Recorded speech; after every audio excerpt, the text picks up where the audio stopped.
সূরাতুল লোকমান। লোকমান হচ্ছেন একজন মানুষ, জ্ঞানী মানুষ। তিনি নবী না, তিনি একজন মহামানব, যেমন খিজির আলাইহিস সালাম সম্মানিত ব্যক্তি, ওরকম লোকমান হাকিম একজন জ্ঞানী মানুষ। তিনি ডাক্তার না, কবিরাজও না। অনেকে মনে করেন উনি বড় ডাক্তার ছিলেন, তা না। তো উনি একজন সম্মানিত মানুষ। ওনার পরিচয় হলো, ওনার পিতার নাম হচ্ছে বাউর, বাউরের পিতার নাম হচ্ছে নাখুর। এই নাখুর হচ্ছে ইব্রাহিম আলাইহিস সালামের মেজ ভাই। ইব্রাহিম আলাইহিস সালাম আমার 3 ভাই, হারান, নাখুর, ইব্রাহিম। বড় ভাই হচ্ছে হারান। এই হারানের পুত্র হলো লুত আলাইহিস সালাম, যে লুত পয়গম্বর, ইনি ইব্রাহিম আলাইহিস সালামের আপন বড় ভাই ছিলেন। আর এই যে লোকমান, এর পিতার নাম হলো বাউর, বাউরের পিতার নাম নাখুর, ইব্রাহিম আলাইহিস সালামের মেজ ভাই ছিলেন। আর ছোট হলেন ইব্রাহিম আলাইহিস সালাম, যার বংশ থেকে আল্লাহ তাআলা কিয়ামত পর্যন্ত পৃথিবীতে নবী রাসূলদের সিলসিলা জারি রেখেছে। এই লোকমান হাকিম, ইনি মক্কার লোক, ওই অঞ্চলে তিনি বসবাস করতেন।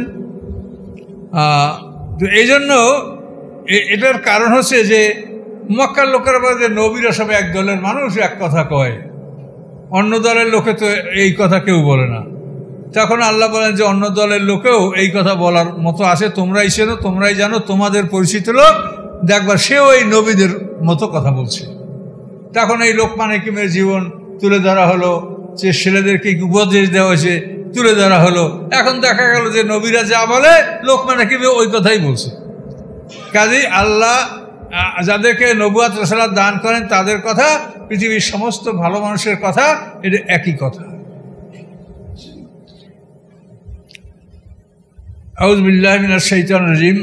অভিশপ্ত শয়তান থেকে আল্লাহর আশ্রয় কামনা করছি। রহমান ও রহিম আল্লাহর নামে শুরু করছি।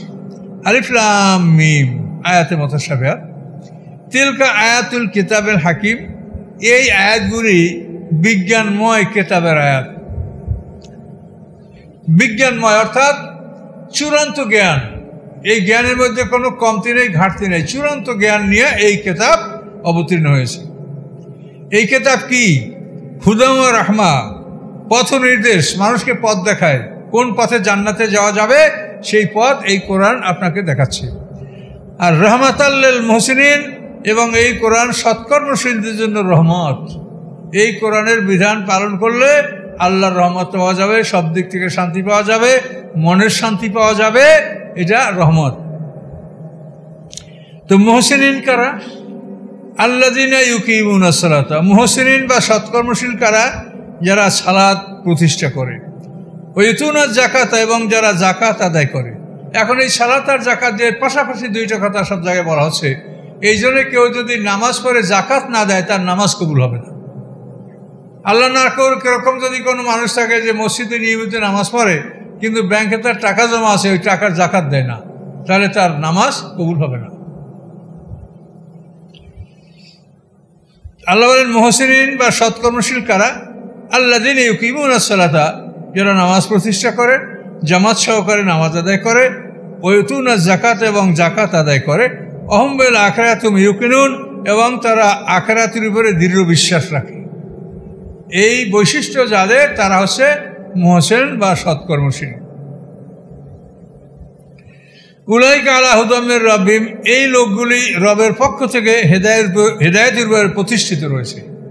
এই গুণের অধিকারী যারা, যারা সালাত কায়েম করে, যাকাত আদায় করে, আর পরকালে বিশ্বাস করে। তো আল্লাহ বলেন এই লোকগুলি রবের পক্ষ থেকে হেদায়েতের উপর প্রতিষ্ঠিত রয়েছে। উলাইকুমুল মুফলিহুন, এবং এই লোকগুলি জয়যুক্ত হবে। সূরাটা মক্কি, তো মক্কায় তো সব বিধান নাজেল হয়নি, কথা বুঝতে পারছেন? এই জন্য এখানে নামাজ আর যাকাতও মক্কায় নাজেল হলে এটা বাস্তবায়িত হয়েছে মদিনা হিজরতের পরে। যাকাতের বিধানটাও মক্কাতে এটা বাস্তবায়িত হয়নি, নাজেল হয়েছে আয়াত। অমিনান নাসে মাইয়াশি লাহাবাল হাদিস, মানুষের মধ্যে এমন মানুষ আছে যারা বাজে কথাকে গ্রহণ করেছে। বাজে কথা, এইটা হলো এই নজর ইবনে হারেস, আরবের বিখ্যাত ধনী মানুষ, এবং দেশ বিদেশে ব্যবসা বাণিজ্য করত। এই রোমে, পারস্য, ইরানের বিভিন্ন দেশে ব্যবসায় যাইত, এবং বড় বড় রাজা বাদশাদের ইতিহাস কাহিনী এইসব গল্প গুজব নিয়ে আসতো। এই কথাটা এখানে ইঙ্গিত করা হয়েছে যে মানুষের মধ্যে এমন মানুষ আছে যে বাজে কথাকে অর্জন করে, বাজে কথাকে গ্রহণ করে, সংগ্রহ করে। কেন করে? লিউদিল্লাহ সাবিলিল্লাহ, সে আল্লাহর পথ থেকে মানুষকে ফিরাতে চায়। মানে এই সমস্ত গল্প গুজব ইতিহাসের বই নিয়ে সে একটা আসর বসাতো আর বলতো যে মোহাম্মদ সাল্লাম তোমাদেরকে যে ওই নূহুল আসলাম, আদম আলাইহিস পুরাণ ইতিহাস শোনায়, এটা আমিও জানি, আমার কাছে শোনো।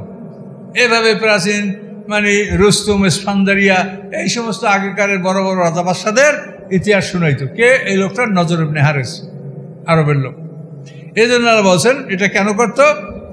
যে লিউদিল্লান নাস আন সাবিলিল্লাহ, যে আল্লাহর পথ থেকে মানুষকে ফিরানোর জন্য এই কাজগুলি করত। লিউদিল্লান সাবিলিল্লাহ বিগাইর ইলম, জ্ঞানহীনতার কারণে এই সমস্ত কথা দ্বারা তারা মানুষকে বিপদগামী করত। ওয়াত থাকে যা হুজুয়া, এবং আল্লাহর কোরআনকে ঠাট্টা এবং উপহাস মনে করত। এই নজর ইবনে হারিস। উলাই কালাম আযাব মুহিন, এদের জন্য রয়েছে অপমানজনক শাস্তি। ওয়াইজা তুতলা আলাই আয়াতুনা, যখন তাকে আমার আয়াতগুলি পাঠ করে শোনানো হয়, আল্লাহ মুস্তাকবিরা, সে অহংকার ভরে ফিরে যায়, মনোযোগও দেয় না, শোনেও না, ইমানও আনে না। কাল লামি আসমাহা, মনে হয় যেন সে শোনে নাই।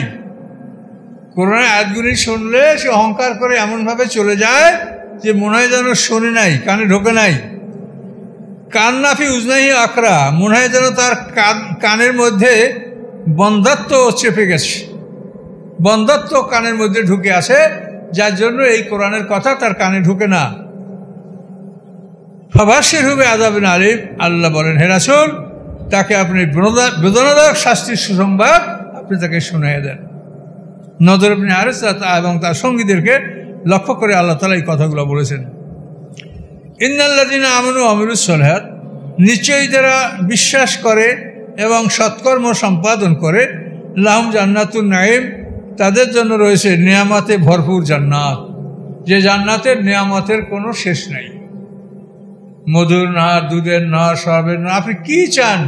লাহমে তৈর মিম্মা ইয়াশতাহুন, যে পাখির গোশত আপনার পছন্দ সেই পাখির মাংস সরবরাহ করা হবে। আপনি কি চান? আল্লাহ এক কথা বলছেন, লাহুম মা ইয়াশাউনা ফিহা ওয়া লাদাইনা মাজিদ, যে বান্দা যা চাবে তা সবই সরবরাহ করা হবে, আর আমার পক্ষ থেকে আমি আরো অতিরিক্ত নিয়ামত সরবরাহ করব। খালিদিনা ফিহা, সেই জান্নাতে তারা অনন্তকাল থাকবে, আর মরবে না। আমাদের দ্বিতীয় মরণ পার হয়ে যাওয়ার পরে আর কোনো মানুষ মরবে না। আমাদের পিছনে একটা মরণ গেছে, সামনে একটা মরণ আছে। এই দুইটা মরণ পার হয়ে যাওয়ার পরে আমরা বরজাকে থাকবো, হাসরের ময়দানে আমাদের তোলা হবে, এরপরে আর আমাদের মরণ হবে না। এই জন্য খালিদিনা ফিহা, তারা ওই জান্নাতে অনন্তকাল থাকবে। ওয়াদ আল্লাহ হাক্কা, আল্লাহর এই প্রতিশ্রুতি সত্য। আল্লাহ সত্য বলেন, আল্লাহর প্রতিশ্রুতি সত্য। এগুলির জন্য আল্লাহর কোনো মেহনত করতে হয় না, কোনো শ্রম করতে হয় না, লেবার লাগে না। আল্লাহ কুন ফায়াকুন, আল্লাহ বললেই হয়ে যায়। কাজে বললেই হয়ে যায়, সে তো জান্নাত দিতেই পারবে, কোনো সন্দেহ থাকার কথা না। ওহুল আজিজুল হাকিম, তিনি পরাক্রমশালী, মানে অপ্রতিরোধ্য ক্ষমতার মালিক, এবং তিনি কৌশলী। তিনি দুশ্মনকে শাস্তি দেওয়ার ক্ষমতা রাখেন এবং মোমেনকে ক্ষমা করে দেওয়ার কৌশল রাখেন। আজিজ এবং হাকিম। খলাকাস সামাওয়াতে বেগায়ের আমাদেন তারাও না হয়, আকাশ সৃষ্টি করেছেন তিনি বেগায়ের আমাদেন, কোনো স্তম্ভ বা খুঁটিবিহীন। তারাও না, যা তোমরা দেখতে পাও। তোমাদের দর্শনযোগ্য কোনো খুঁটি বা স্তম্ভ ছাড়াই আল্লাহ তাআলা আকাশ সৃষ্টি করেছেন। তাহলে আমাদের দৃষ্টির বাইরে খুঁটি থাকতে পারে, আল্লাহ বলছেন দর্শনযোগ্য কোনো স্তম্ভ ছাড়া তিনি আকাশ সৃষ্টি করেছেন। ওয়াল কাফিলাদের রওয়াসিয়া, এবং পৃথিবীতে তিনি পাহাড় স্থাপন করেছেন। আন তাবিনা বিকুন, পৃথিবী যেন তোমাদেরকে নিয়ে না কাঁপে। এত বড় মানে বিশাল পৃথিবী, এত জোরে চলে, ঘন্টায় 43,200 মাইল বেগে। যদি ওজন না হয় তাহলে থরথর করে কাঁপবে, তাহলে আমাদের বমি হবে, আমরা অস্থির হয়ে যাব। কাজে এই পৃথিবী যে এত জোরে চলে আমরা বুঝতেই পারছি না, মনে হয় যেন এখানে বসে আছি আমরা। কিন্তু দৈনিক যে পৃথিবী আমাদেরকে নিয়ে মহাশূন্যে কোথায় যাচ্ছে, এটা আল্লাহ ছাড়া কারো বলার সাধ্য নাই। আমরা এভাবে এই জাহাজে, উড়ন্ত চলন্ত জাহাজের মধ্যে আমরা বসে আছি। তাই আমরা আমাদেরকে নিয়ে পৃথিবী থরথর করে না কাঁপে, এই জন্য পৃথিবীটাকে আল্লাহ তাআলা পাহাড় স্থাপন করে তাকে ওজন করেছেন। বাসা ফিহা মিন কুল্লি দাব্বা, এবং এই পৃথিবীর সব ধরনের প্রাণী বিস্তার করেছেন, সব ধরনের প্রাণী। আপনি জঙ্গলে দেখেন যে কত প্রাণী আছে, পানিতে দেখেন যে কত প্রাণী আছে, আকাশে দেখেন কত প্রাণী আছে। আল্লাহ সব ধরনের প্রাণী এটা আল্লাহ তাআলা এই পৃথিবীতে বিস্তৃত করেছেন, সৃষ্টি করেছেন এবং ছড়িয়ে দিয়েছেন। এর মধ্যে আমাদের নানা রকম ফায়দা আছে, কোনোটা খাই, কোনোটা দেখি, বিভিন্ন কাজে আমরা এগুলো ব্যবহার করি। আনজালনা মিনাস সামাই মান, আল্লাহ বলেন আমি আকাশ থেকে বৃষ্টি বর্ষণ করি। ফাম্বাতনা ফিহা মিন কুল্লি জাওজিন কারীম, এবং এই পৃথিবীতে আমি সব ধরনের সুন্দর সুন্দর ফলমূল আমি উৎপাদন করে থাকি। আল্লাহ বলেন হাযা খালকুল্লাহ, এই হচ্ছে আল্লাহর সৃষ্টি। বিনা খুঁটিতে আকাশ সৃষ্টি করেছেন, পৃথিবী সৃষ্টি করেছেন, তার মধ্যে পাহাড় স্থাপন করেছেন, নদী সমুদ্র স্থাপন করেছেন। এই হচ্ছে আল্লাহর সৃষ্টি। তো আরুনি মাজা খালাকাল্লাযিনা মিন দুনি, তা আল্লাহ ছাড়া অন্য যাদেরকে তোমরা ডাকো তারা কি সৃষ্টি করছে আমাকে দেখাও। কি এ হল আল্লাহর সৃষ্টি। কিন্তু ওরা তোমাদের দেবদেবীরা যাদের পিছনে তোমরা মেহনত করো, সেজদা করো, যত্ন করো, তারা কি সৃষ্টি করছে আমাকে দেখাও। কি দেখাতে পারে বলেন? ওরা নিজেরাই তো না বানালে হয় না, কাদা দিয়ে যে কোনো বস্তু দিয়ে নিজেরা আমরা মানুষেরা বানাই। বলে যালিমুনা ফি দালালিন মুবিন, বরং জালেমরা প্রকাশ্য ভুল পথে রয়েছে। কাজে এখনো পৃথিবীর কোটি কোটি মানুষ এই দেবদেবীর পূজা করে, তাদের সাথে তর্ক করলে বলে যে এটা যে কিছু না, আমরা জানি এটা তো মানে ভগবানের প্রতীক, আমরা তো আল্লাহরই সেজদা করি। এই ভগবান একটা আকৃতি বানাই আমরা সামনে রাখি, আমার না, আমরা আল্লাহরই সেজদা করি, সবাই বলবে। তারপর আর না পারলে আমাদের বাপদাদারা কাছে পূর্বপুরুষরা, কাজে আমরা সেটা করি।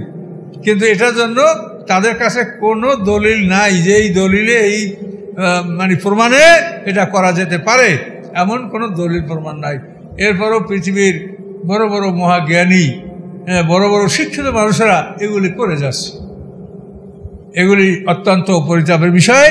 কাজে মানুষের এই বিষয়গুলি চিন্তা ভাবনা করা উচিত, এবং পরকাল সম্পর্কে যদি ধারণা না আসে তাহলে এটা খুবই দুঃখজনক ব্যাপার। খুবই বিপদে পড়তে হবে যদি আমরা পরকাল বিশ্বাস না করি। ঈমান ছাড়া যদি মৃত্যু হয় তো মহা বিপদ হবে।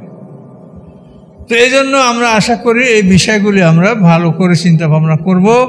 আল্লাহর কুদরতের প্রতি আমরা সবসময় লক্ষ্য রাখবো। চলাফেরা, ওঠা বসায় সবসময় মনে রাখবে যে আমার সাথে আল্লাহ আছে। আমি কোথায় তাকাচ্ছি, কোথায় যাচ্ছি, কি করছি, কি বলছি, আমার সাথে আল্লাহ আছে। এই ইয়াকিনটা সবসময় মনের কাছে রেখেই চলাফেরা, হাঁটা চলা, ওঠা বসা এটা করবে যে আমার সাথে আল্লাহ আছে। ওহুয়া মাকুম আইনামা কুনতুম, তুমি যেখানে থাকো তোমার সাথে আল্লাহ আছে। কাজে এই চিন্তা নিয়ে যদি আমরা চলাফেরা করতে পারি তাই মনে হয় যেন আমরা অন্যায় থেকে বেঁচে থাকতে পারবো, যদি আল্লাহ তৌফিক দেয়। সবসময় মনে রাখতে হবে। তো এই সূরারও এক রুকু হলো, এ পর্যন্ত থাক। তো মনে রাখবেন এই লোকমানের এক রুকু অর্থাৎ 11 নম্বর আয়াত পর্যন্ত আমরা আজকে আলোচনা করলাম ইনশাআল্লাহ। সূরা লোকমান 11 নম্বর আয়াত, এক রুকু। আস্তাগফিরুল্লাহ আল্লাযী লা ইলাহা ইল্লা হুয়াল হাইয়ুল কাইয়্যুম ওয়া আতুবু ইলাইহি লা হাওলা ওয়া লা কুওয়াতা ইল্লা বিল্লাহিল আলিয়্যিল আযীম। আল্লাহুম্মা সাল্লি আলা মুহাম্মাদ ওয়া আলা আলি মুহাম্মাদিন কামা সাল্লাইতা আলা ইব্রাহিম ওয়া আলা আলি ইব্রাহিম ইন্নাকা হামিদুম মাজিদ। আল্লাহুম্মা বারিক আলা মুহাম্মাদ ওয়া আলা আলি মুহাম্মাদিন কামা বারাকতা আলা ইব্রাহিম ওয়া আলা আলি ইব্রাহিম ইন্নাকা হামিদুম মাজিদ। আল্লাহুম্মা আমিন। ইয়া রাব্বুল আলামিন। আল্লাহ, আল্লাহ আমরা আপনার গোলাম। আল্লাহ আপনার দরবারে আমরা হাত তুলেছি, আমরা আপনার গোলাম। আল্লাহ আপনি আমাদের সবাইকে গোলাম হিসেবে কবুল করুন।